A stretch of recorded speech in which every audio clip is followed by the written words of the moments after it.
Welcome back sa GB Mini Farming. Mayong buntag sa tanan.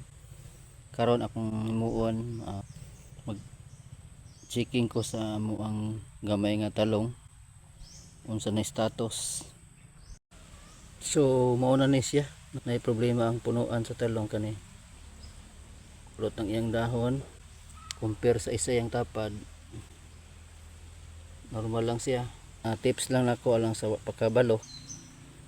Muni ang ginatawag nga fungus disease, gitawag nga downy mildew. Gikinahanglan ni isprehan gid niya siya og anti-fungus or fungicide.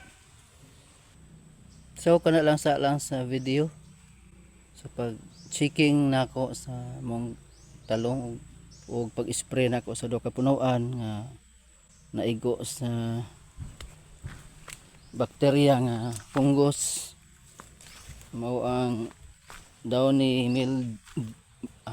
mildew.